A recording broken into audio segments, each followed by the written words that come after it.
Ils l'ont vaincu à cause du sang de l'agneau et à cause de la parole de leur témoignage. Et ils n'ont pas aimé leur vie jusqu'à craindre la mort. Apocalypse 12. Voilà une parole qui nous est bien familière. Rappelons les circonstances dans lesquelles elle fut prononcée.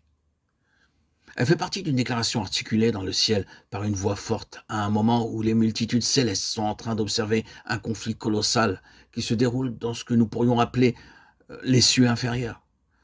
Ce conflit met aux prises d'une part les forces célestes représentées par Michel et ses anges, d'autre part les forces diaboliques représentées par Satan et ses anges. L'occasion du conflit est un être corporatif, c'est-à-dire ayant les caractéristiques de la personnalité tout en étant composé de nombreuses unités. Cet être est désigné ici par le terme d'enfant mâle, ou littéralement de fils mâle. Par son enlèvement auprès de Dieu et de son trône, c'est lui qui déclenche cette terrible bataille et en précipite l'issue. Satan et ses anges chassés du ciel sont précipités sur la terre, et leur place ne fut plus trouvée dans le ciel. Alors une voix forte, ou comme le dit la version synodale, une grande voix, se fait entendre dans le ciel, disons, maintenant. Le salut de notre Dieu est arrivé, et sa puissance et son règne et l'autorité de son Christ. Car il était précipité l'accusateur de nos frères, celui qui les accusait devant notre Dieu jour et nuit. Et ils l'ont vaincu à cause du sang de l'agneau et à cause de la parole de leur témoignage.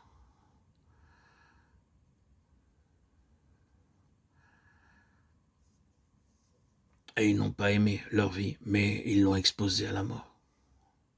C'est pourquoi réjouissez-vous, cieux, et vous qui habitez dans les cieux. Malheur à la terre et à la mer, car le diable est descendu vers vous, sachant qu'il ne lui reste que peu de temps. Il y a dans ce passage bien des détails auxquels nous ne pouvons pas nous arrêter ici. Mais pour un instant, et tout d'abord, arrêtons-nous sur le livre lui-même pour jeter un rapide coup d'œil sur l'ensemble du récit. Nous constatons que le chapitre 11 nous amène au temps de la fin. Le chapitre 7, au verset 15, est toujours associé à une idée de plénitude, d'achèvement. Et cette 7e trompette marque la fin d'une phase de la présente économie. Le chapitre 12 traite du temps de la fin. Mais il est très important pour nous de réaliser que les chapitres 12 à 14 forment une parenthèse. Ils ne sont pas dans la ligne directe de la narration.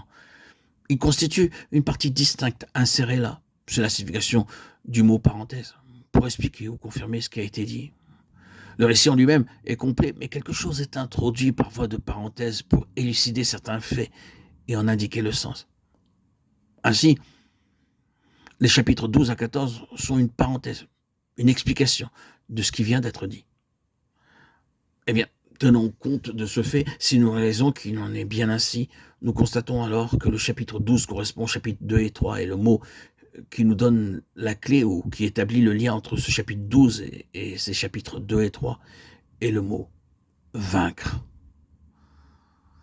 Nous savons que tous ces messages des chapitres 2 et 3 s'adressent pour finir au vainqueur. Ils se terminent tous par les mots « à celui qui vaincra ». Le vainqueur est à la fois la clé de l'interprétation et le lien entre ces deux parties. Dans le chapitre 12, l'enfant mâle, le fils, n'est pas autre chose que la phalange des vainqueurs au temps de la fin. Je suppose qu'ici, je serais bien inspiré de m'arrêter un instant pour dire que sur ce point, tout le monde ne sera peut-être pas d'accord avec moi. Je sais fort bien qu'il en est ainsi. Et si je suis très affirmatif, ne croyez pas que je cherche à vous imposer ma manière de voir ou que je vais essayer de vous faire accepter cette interprétation. Non. Mon insistance n'a pas d'autre mobile que la force de ma conviction personnelle. À vous de porter la chose devant Dieu et d'obtenir pour vous-même le témoignage intérieur de l'esprit. Pour moi, il y a là une question d'une importance sans parallèle. Je crois qu'il nous faut l'élucider pour nous en faire une idée.